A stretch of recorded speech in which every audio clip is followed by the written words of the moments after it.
अस्सलाम वालेकुम students, welcome to the chemistry class 9 chemistry में आज हमारा लेक्चर होगा लेक्चर नंबर 5, जो दो टॉपिक्स के ऊपर मुश्तमिल होगा। पहला टॉपिक होगा दैट इज़ कंपाउंड और सेकंड है कि केमिकल फार्मूला क्या होता है। तो चले बिस्मिल्लाह पढ़ते हैं।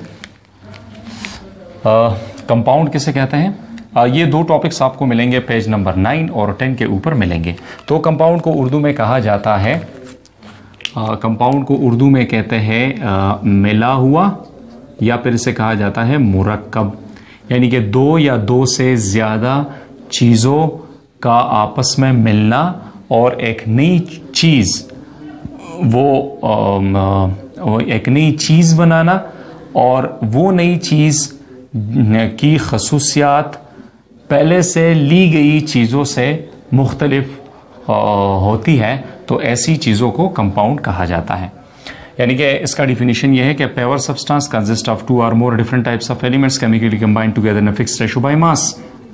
कुछ टर्म्स इसमें शामिल किए गए हैं, जैसे कि पेवर सब्सटेंस यानी कि कंपाउंड हमारे पास खालिस एक चीज़ होती है, पेवर चीज़ होती है, और जो कि कंसिस्ट जो मुश्तमिल होता है किस चीज़ के ऊपर, दो या दो से ज़्यादा मुख्तलिफ किस्म के जो एलिमेंट्स होते हैं उनसे यही एक चीज़ बनी होती है। लेकिन वो एलिमेंट्स आपस में क्या होते हैं, वो कीमियाई तरीके से आपस में मिले हुए होते हैं, और एक ख़ास रेशो, एक ख़ास तनासुब के हवाले से, जिसे कहा जाता है मास, यानी कि फिक्स रेशो बाय मास के हवाले से। यानी कि जो चीज़ बन जाए तो उसमें एलिमेंट्स की जो रेशो है यानी कि मास के हवाले से वो उसमें क्या होती है, कांस्टेंट होती है।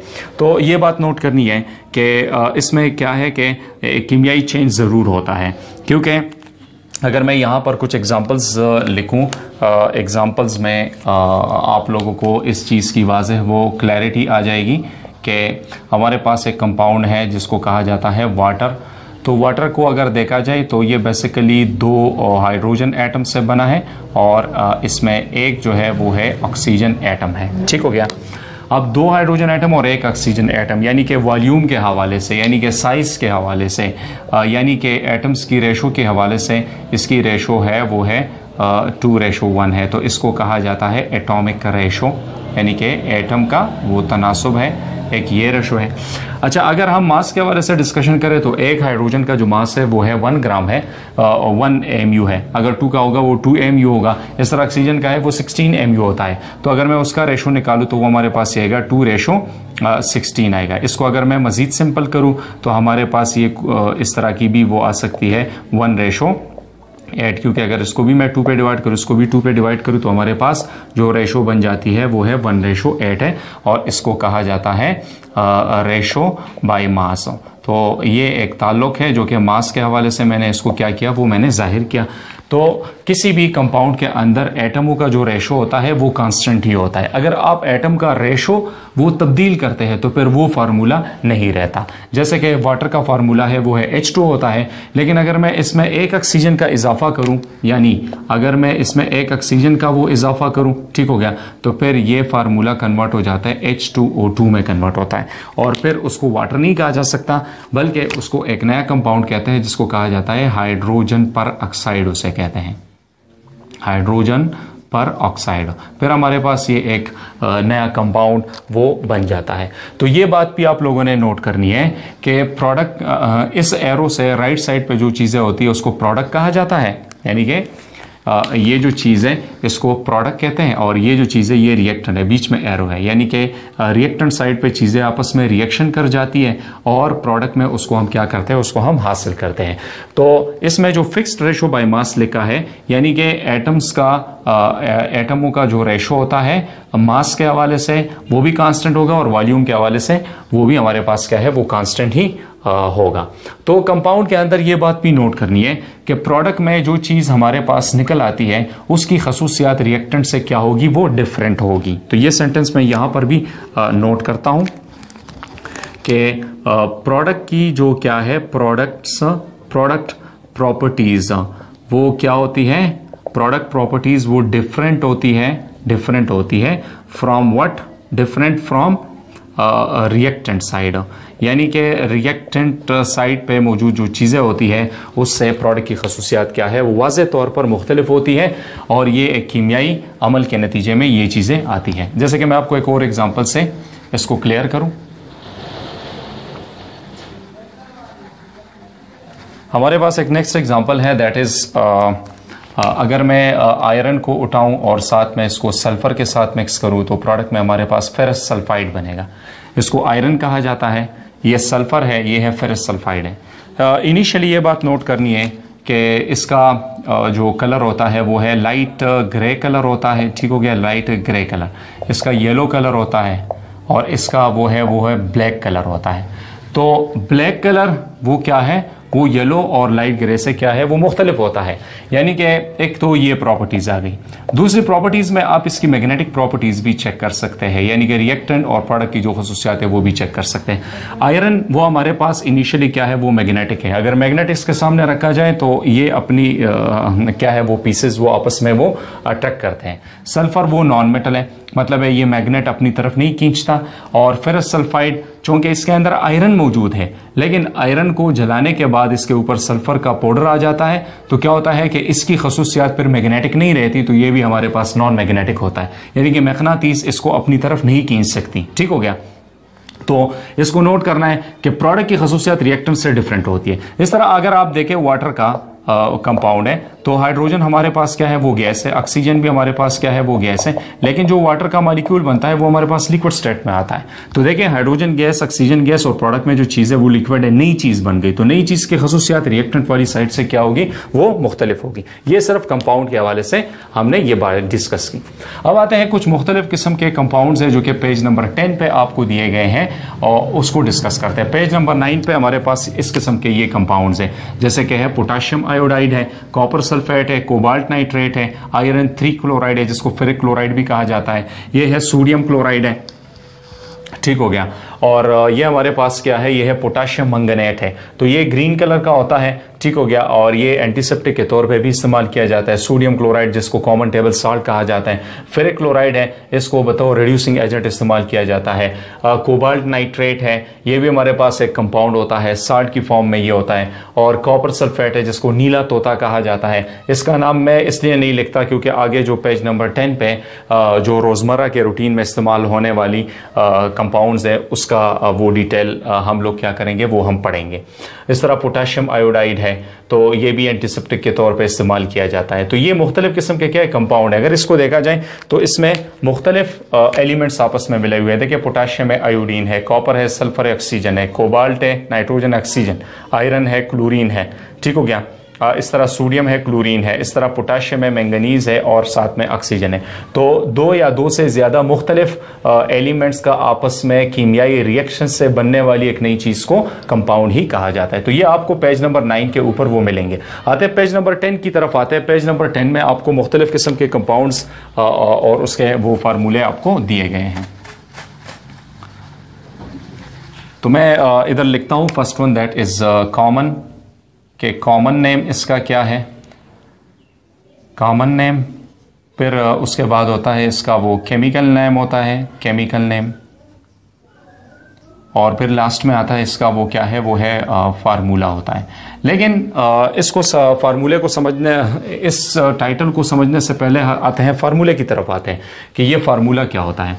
Now what is a chemical formula, ये कीमियाई फार्मूला क्या है। व्हाट इज अ कीमियाई केमिकल फार्मूला, ये केमिकल फार्मूला क्या है। हम इसका डिफिनीशन कुछ इस तरह डिस्कस करते हैं कि the symbolic representation, the symbolic representation of elements in a compound that is called what, that is called chemical formula. यानी कि सिंबल की मदद से आप एलिमेंट्स को जब कंपाउंड के अंदर जाहिर करते हैं उसको केमिकल फार्मूला कहा जाता है। अब मुख्तलिफ किस्म के केमिकल फार्मूले हैं, तो उसकी तरफ आते हैं कि वो हमारे पास क्या होता है।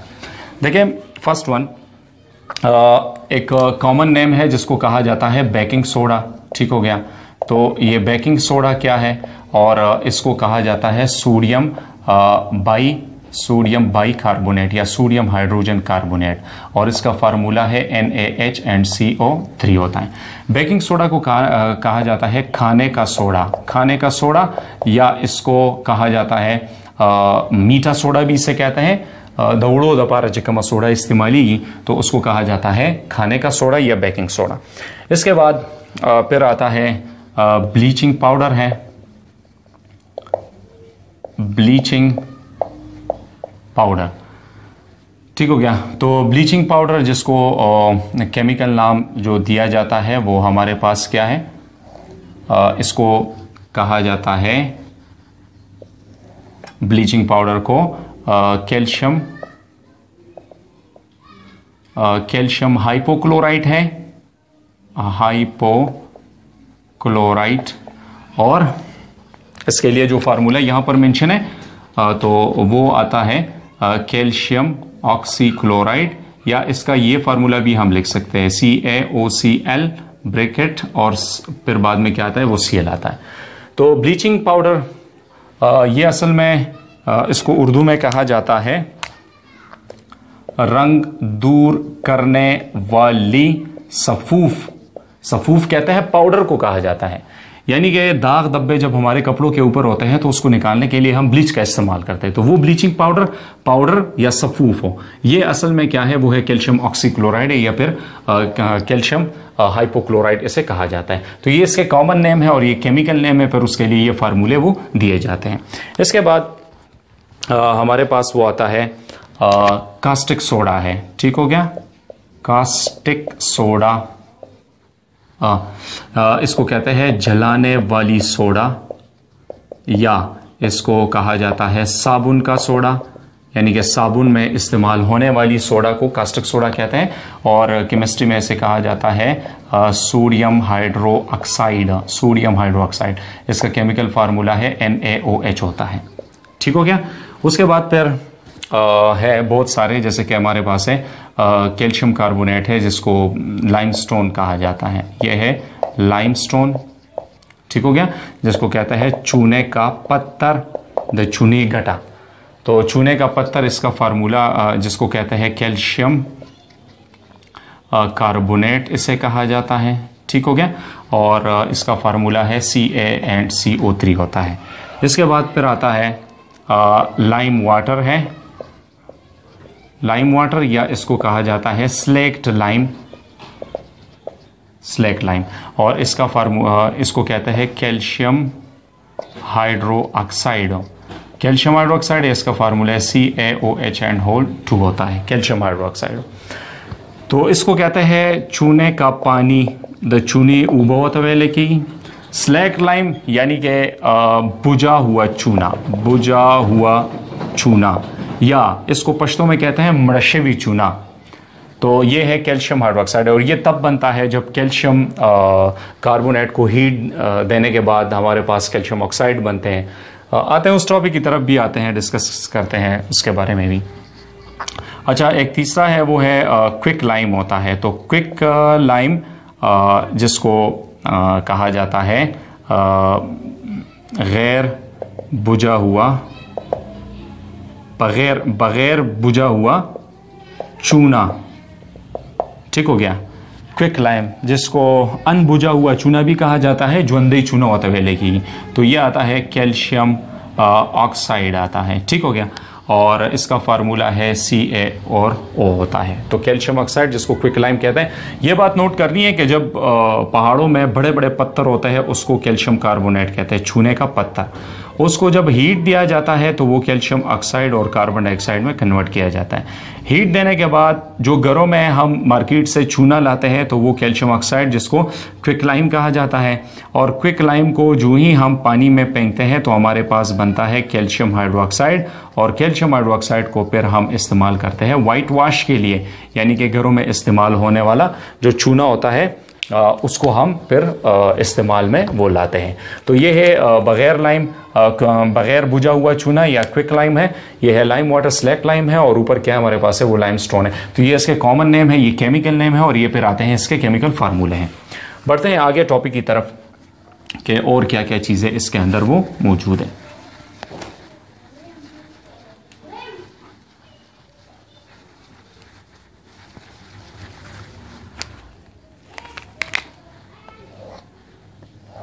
अच्छा, इसके बाद फिर आता है क्या है वो एक है जिसको कहा जाता है चिली साल्टपीटर।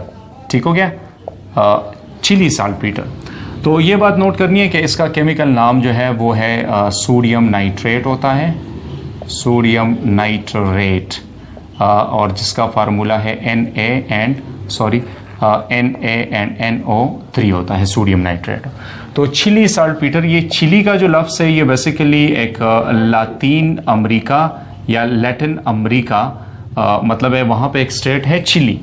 तो इसके ज़खायर, इस साल्ट के ज़खायर वहाँ पर बहुत ज़्यादा पाए जाते हैं। तो चिली का लफ्ज़ ये लैटिन अमेरिका है, चिली एक स्टेट है। और साल्टपीटर कहा जाता है शूरा। ठीक हो गया, शूरा कहा जाता है बारूद को कहते हैं। ठीक हो गया, या किसी नमकीन चीज़ को भी शूरा कहा जाता है। तो इसको चिली साल्टपीटर को इस्तेमाल किया जाता है, यानी कि बारूद बनाने वाली फैक्ट्री में इसको इस्तेमाल करते हैं, या इसको खाद में शामिल करने के लिए भी इस्तेमाल किया जाता है, चिली साल्टपीटर। और साल्टपीटर शूरा को कहते हैं चिली, यानी कि इसको चिली शूरा भी कहा जाता है। तो ये सोडियम नाइट्रेट है। अच्छा, उसके बाद फिर हम क्या है वो एक गैस होती है जिसको कहा जाता है माश गैस। ठीक हो गया, माश गैस। तो माश गैस जिसको केमिस्ट्री में हम कहते हैं मीथेन, और इसका केमिकल फार्मूला है वो है CH4 होता है। तो माश गैस को उर्दू में कहा जाता है आतशगीर, क्या है आतशगीर, वो दलदली गैस होता है, आतशगीर दलदली गैस, जो नबातात के गलने और सड़ने की मदद से हासिल होता है। ठीक हो गया, यानी कि जब नबातात क्या होते हैं, पश्तो में मैं इसको कहूँगा कि जब होता सो पे जने जब के अक्सर दाबूटी स्काशी होगा स्खा बिन दागे नाराजी, तो वहाँ से गैस निकल आती है जिसको माश गैस वो कहा जाता है। तो इसको उर्दू में केमिस्ट्री में मीथेन कहते हैं, और इसका केमिकल फार्मूला है वो CH4 होता है। इसके बाद एक और भी है कंपाउंड है जिसको कहा जाता है मैग्नीशिया। तो ये एक सफ़ेद पाउडर होता है, और इसको मैग्नीशियम ऑक्साइड कहा जाता है केमिस्ट्री के अंदर, मैग्नीशियम ऑक्साइड। और फिर इसका जो फार्मूला है केमिस्ट्री के अंदर तो वो है MgO होता है। और इसको क्या है कि पानी में डालने से हमारे पास एक चीज़ बनती है जिसको मैग्नीशियम हाइड्रोक्साइड कहा जाता है, मिल्क ऑफ मैग्नीशिया। ठीक है, बल्कि इसको भी कहा जाता है मिल्क ऑफ मैग्नीशिया। लेकिन मिल्क ऑफ मैग्नीशिया तब होता है जब इसके अंदर क्या हो, वो वाटर हो, और ये मैदे की जलन को ख़त्म करने के लिए इस्तेमाल किया जाता है। इसी तरह आप देखें लास्ट में हमारे पास वो है कॉमन साल्ट है, common table salt, common table salt जिसको सोडियम क्लोराइड कहा जाता है, सोडियम क्लोराइड है, और इसका केमिकल फार्मूला है NaCl होता है।